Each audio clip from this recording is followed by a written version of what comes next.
Before we dive into one of the most extraordinary stories you'll ever hear, make sure to subscribe to our channel and hit that notification bell. You won't want to miss stories like this one that prove miracles still happen in our world today. Marcus Rodriguez had been delivering food for 3 years, rain or shine, through the bustling streets of downtown Seattle.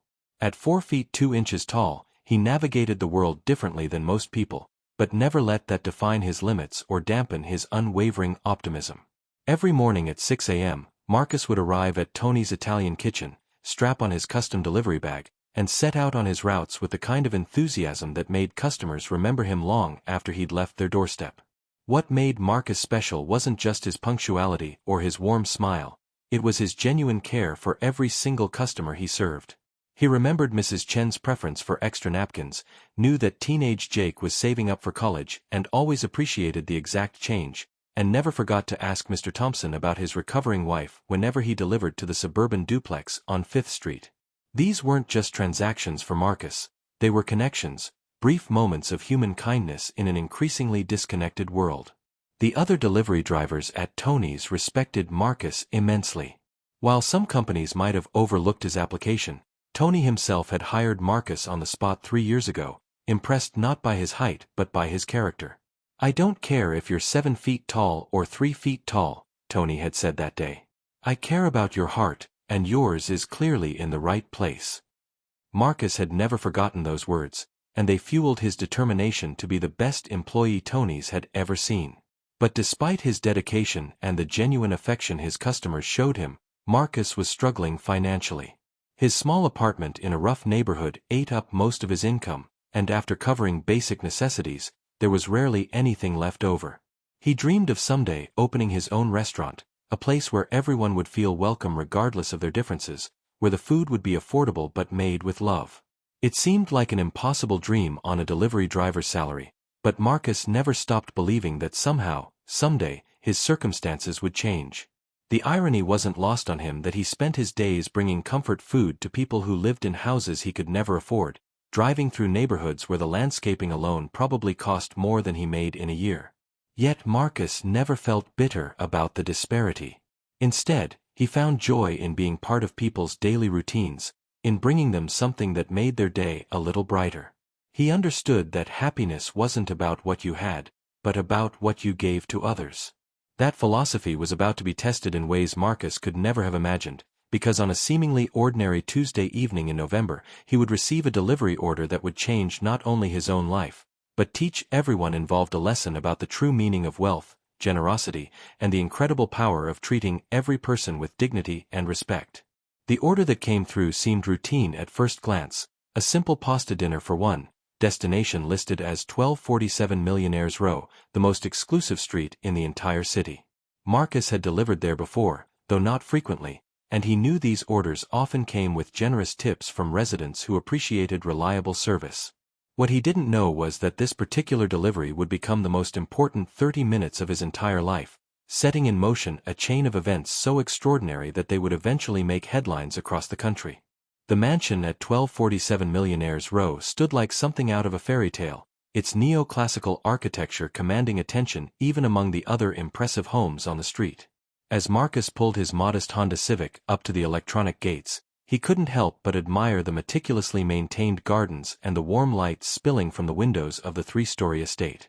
The gate opened automatically after he pressed the intercom button, and he drove up the winding driveway, feeling slightly intimidated but maintaining his professional composure. Eleanor Pemberton answered the door herself, which surprised Marcus immediately. Most wealthy clients had staff members handle deliveries, but here was the homeowner, an elegant woman in her 70s with silver hair pulled back in a neat bun and kind eyes that seemed to look right through to his soul. She was dressed simply but expensively, and there was something about her presence that commanded respect without demanding it. "You must be Marcus," she said warmly, and he was surprised she knew his name. "Please, come in. I've been waiting for you." Marcus hesitated. In 3 years of deliveries, he'd never been invited inside a customer's home, especially not one like this. "Ma'am, I can just hand you the order right here. I don't want to intrude or track dirt through your beautiful home." Eleanor's face broke into a genuine smile. "Nonsense. It's cold out there, and I insist. Besides, I have something I'd like to discuss with you, if you have a few minutes. Against his better judgment, but unable to refuse such a gracious invitation, Marcus stepped into the foyer. The interior of the house was even more breathtaking than the exterior. Marble floors, crystal chandeliers, and artwork that looked like it belonged in a museum. Yet despite all the luxury, there was something warm and lived-in about the space, as if it was truly a home rather than just a showcase. Eleanor led him into a cozy sitting room adjacent to the foyer, where a fire crackled in a massive stone fireplace.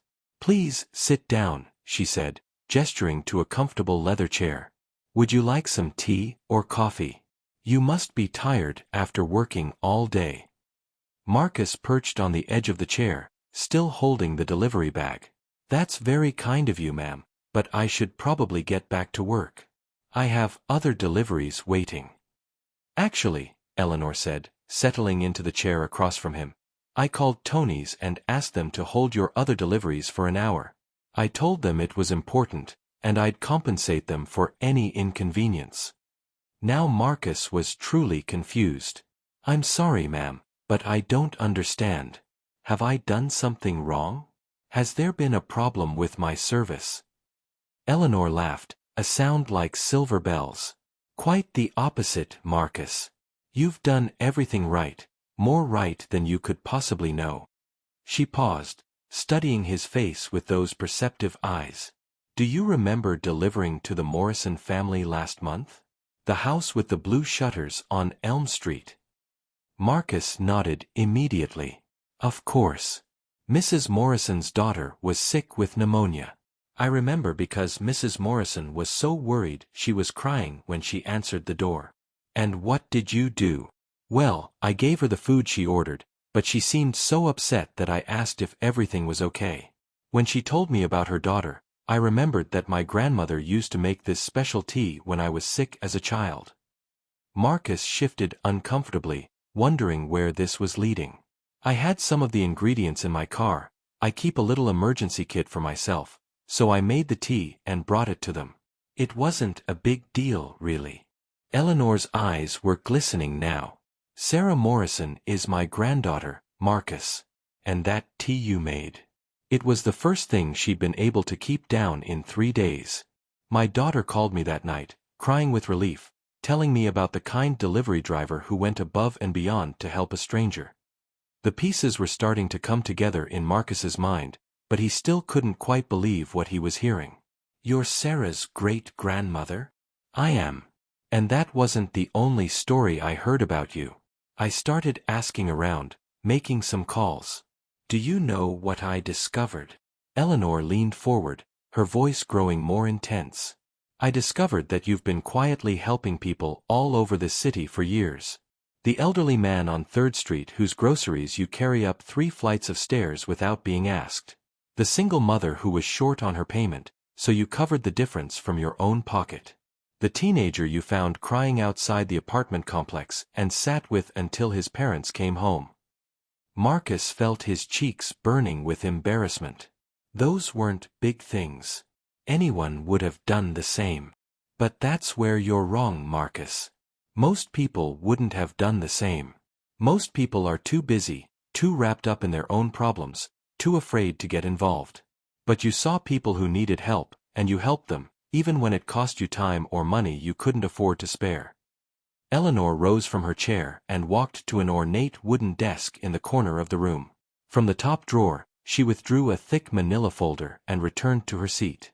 "Marcus, what I'm about to tell you is going to sound unbelievable, but I need you to hear me out completely before you say anything." She opened the folder, revealing official-looking documents, photographs, and what appeared to be legal papers. "My late husband, Charles Pemberton, built one of the largest pharmaceutical companies on the West Coast. When he passed away 5 years ago, he left me with a considerable fortune and a very specific set of instructions about how to use it." Marcus listened intently, still not understanding where this conversation was heading. Charles believed that true character could only be measured by how someone treated others when they thought no one was watching.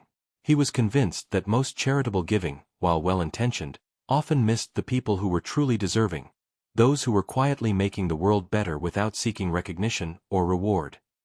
Eleanor pulled out a photograph of a distinguished-looking man with kind eyes and a warm smile. Before he died, Charles made me promise to find someone special. Not someone who was simply poor or unfortunate, but someone who was actively making other people's lives better despite their own struggles. Someone who embodied the values he believed were disappearing from our world. She set the photograph aside and looked directly at Marcus. For 5 years, I've been searching. I've hired private investigators, worked with community organizations, even enlisted the help of local businesses to identify candidates. Do you know how many people I found who truly fit Charles's criteria? Marcus shook his head, transfixed by her story. 7. In 5 years, across 3 different cities, only 7 people demonstrated the consistent, selfless character my husband was looking for. And Marcus, you're not just one of those 7. You're the most remarkable person I've encountered in this entire search. Eleanor reached into the folder again and withdrew a document that made Marcus's breath catch in his throat. It was a bank statement with his name on it, showing a balance of $2.3 million. This isn't a loan, Marcus. This isn't charity. This is a gift from my husband's estate, given with no strings attached, no expectations, no requirements for repayment. Charles believed that good people, given the resources to do good, would change the world in ways that traditional philanthropy never could. Marcus stared at the document, certain he was dreaming. Ma'am, I can't accept this. This is life-changing money. I haven't done anything to deserve something like this. Haven't you? Eleanor's voice was gentle but firm. Let me tell you what my investigation revealed about you, Marcus. In the past 3 years, you've personally helped over 200 families in small but meaningful ways. You've never been late for a delivery, never been rude to a customer, never stolen so much as a packet of Parmesan cheese despite the fact that you sometimes skip meals to make ends meet. She pulled out more documents, incident reports, customer testimonials, records that Marcus had no idea existed. You returned a wallet with $3,000 cash to a customer who didn't even realize he'd dropped it. You used your own car to drive a pregnant woman to the hospital when her husband couldn't get home in time. You've given rides to elderly customers when the weather was too dangerous for them to walk to the store. Marcus felt overwhelmed, not just by the magnitude of what Eleanor was telling him, but by the realization that his small acts of kindness had been noticed and documented. I just did what felt right in the moment. I never thought about it as anything special. And that's exactly why you're special, Marcus. You didn't help people because you wanted recognition or reward. You helped them because it was the right thing to do. That's the rarest quality in the world today, and it's exactly what Charles hoped to find and support. Eleanor stood up again and handed him the bank documents along with a set of keys. The money is yours, as of this moment. But there's more.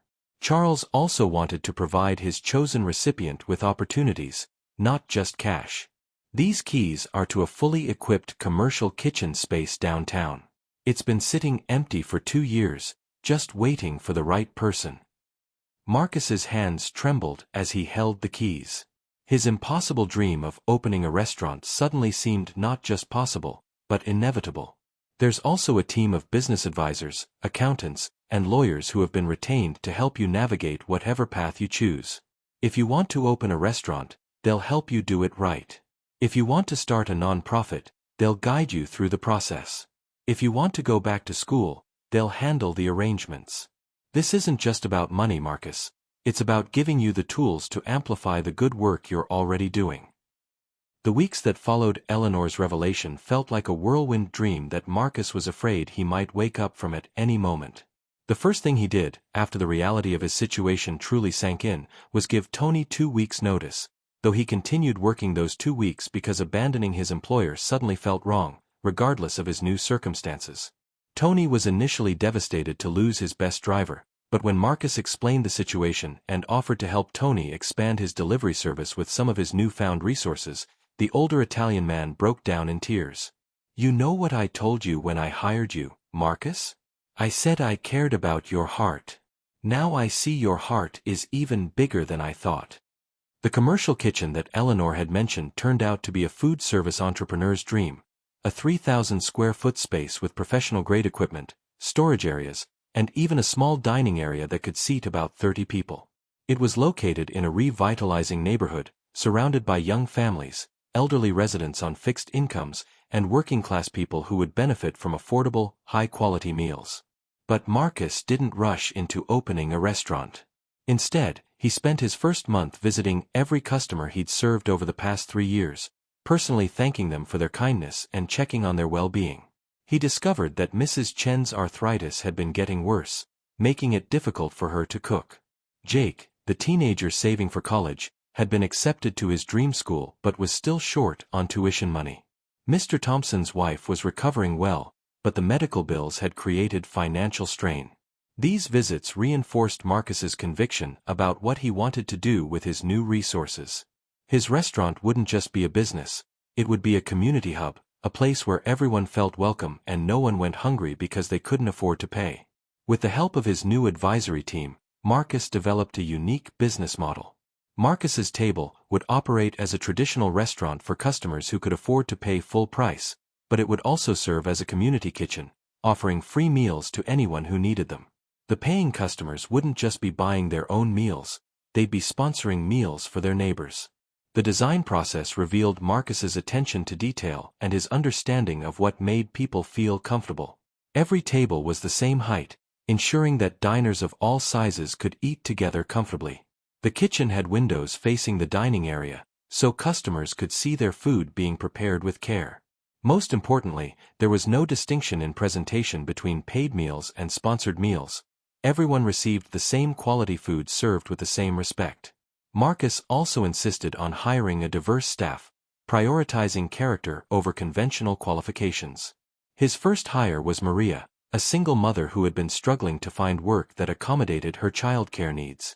His second was David, a veteran with PTSD who had been living on the streets but showed remarkable culinary instincts. His third was Jennifer, a recent graduate with dwarfism who had been facing discrimination in her job search. The team Marcus assembled understood that they weren't just preparing food, they were building a community. Each employee was encouraged to get to know the regular customers, to remember their preferences and their stories, to treat every person who walked through the door as a valued neighbor. As opening day approached, Marcus felt a mixture of excitement and nervousness that reminded him of his first day as a delivery driver. But just as he had then, he was surrounded by people who believed in him and wanted to see him succeed. Eleanor visited regularly, not to oversee or interfere, but to offer encouragement and share stories about how Charles would have loved seeing his vision come to life. The night before the opening, Marcus stood alone in his restaurant, looking around at everything he and his team had built. The warm lighting, the comfortable seating, the visible kitchen, the community board where people could post job opportunities or requests for help. Every detail reflected his belief that food was about more than nutrition, it was about bringing people together. He thought about his journey from a struggling delivery driver to the owner of what he hoped would become the heart of the neighborhood. But more than the money or the opportunity, what amazed Marcus most was the realization that his small acts of kindness had created ripples he never could have imagined. By simply treating every person he met with dignity and respect, he had unknowingly set in motion the events that led to this moment. Opening day arrived on a crisp Saturday morning in January, and Marcus was at the restaurant by 5 a.m., even though they weren't scheduled to open until 11. He wanted everything to be perfect, not because he was worried about failure, but because he understood the responsibility that came with his good fortune. This wasn't just about his success, it was about proving that kindness and generosity could create positive change in the world. The first customer through the door was Mrs. Chen, who had seen the sign advertising the opening and wanted to support her delivery boy, as she affectionately called Marcus. When she tried to pay for her meal, Marcus gently refused her money and explained the community sponsorship program. "Mrs. Chen, you taught me that small gestures matter. Every time you smiled when I brought your food, every time you asked about my day, you made me feel valued. Now it's my turn to take care of you." By noon, there was a line out the door, but not just of paying customers. Word had spread through the community about Marcus's story and his unique restaurant model. Local news crews arrived to document the opening, but Marcus was careful to keep the focus on the community rather than on himself. He wanted people to understand that Marcus's table was successful because of the collective generosity of its paying customers who were willing to sponsor meals for their neighbors. The most emotional moment of the day came when Jake, the teenager Marcus had delivered to countless times, arrived with his parents. Jake had saved enough money for his first semester of college, but Marcus quietly arranged for his advisory team to establish a scholarship that would cover the rest of Jake's education. "You reminded me every day that hard work and big dreams go together," Marcus told him. "Now I want to make sure your dreams have every chance to come true." As the afternoon wore on, Marcus noticed familiar faces throughout the restaurant. Customers from his delivery days, fellow employees from Tony's, neighbors from his apartment building. But he also saw new faces, people drawn by curiosity about the unusual business model or by need for a free meal. The beautiful thing was that no one could tell who was paying and who wasn't. Everyone was treated with the same warmth and respect. Eleanor arrived in the evening, after the initial rush had died down. She chose a quiet table in the corner and ordered a simple pasta dish, the same meal she had ordered that fateful night when everything changed. When Marcus brought her food personally, she looked around the bustling restaurant with obvious satisfaction. "Charles would have been so proud," she said quietly. "But I think he would have been most proud of this, that you didn't just take the money and disappear. You used it to amplify the good work you were already doing. You turned a gift into a movement." Marcus sat down across from her, finally allowing himself a moment to rest. "I've been thinking about that a lot. About how this all started because I made tea for a sick little girl. It makes me wonder how many other small opportunities we miss every day to change someone's life. That's the real lesson here, isn't it?" Eleanor smiled. "It's not that you got rewarded for being kind. It's that kindness creates connections, and connections create opportunities, and opportunities create change. You were always going to find a way to help people, Marcus. The money just gave you better tools to do it." As closing time approached and the last customers finished their meals, Marcus looked around his restaurant with deep satisfaction. The cash register showed a profitable first day, but more importantly, they had served over 200 meals, including 60 sponsored meals for community members who needed them. David, the veteran Marcus had hired, approached him with the day's final numbers. "Boss, you know what the best part of today was? It wasn't just that we fed people. It was that we fed people together. I watched paying customers invite sponsored meal recipients to share their tables. I saw kids from the neighborhood playing together regardless of their families' financial situations. You didn't just create a restaurant, Marcus. You created a community." That night, as Marcus locked up Marcus's table and headed home to his new apartment, modest by choice, despite his newfound wealth, he reflected on the incredible journey that had brought him to this point. A year ago, he had been a struggling delivery driver with impossible dreams. Tonight, he was a restaurant owner, an employer, and a community leader. But the most remarkable thing wasn't the transformation in his circumstances. It was the realization that the same qualities that made him a good delivery driver, kindness, reliability, genuine care for others, were the same qualities that would make him successful in his new role. The money had changed his opportunities, but it hadn't changed his heart. As he drove through the neighborhoods where he used to make deliveries, Marcus understood that his story was really everyone's story. Every person had the power to make small choices every day that could ripple outward in ways they might never fully understand. The difference between Marcus and most people wasn't that he was special. It was that he had consistently chosen kindness, even when it was difficult, even when no one was watching, even when he received nothing in return. Marcus's table became more than just a successful restaurant. It became a model that other communities began to replicate, a proof of concept that businesses could be profitable while also serving the greater good. Marcus eventually opened 2 more locations, each one tailored to the specific needs of its neighborhood. Each one operated on the same principle that everyone deserved to be treated with dignity and respect. The delivery driver who had once worried about making rent had become a millionaire, but more importantly, he had become living proof that the greatest wealth isn't measured in dollars.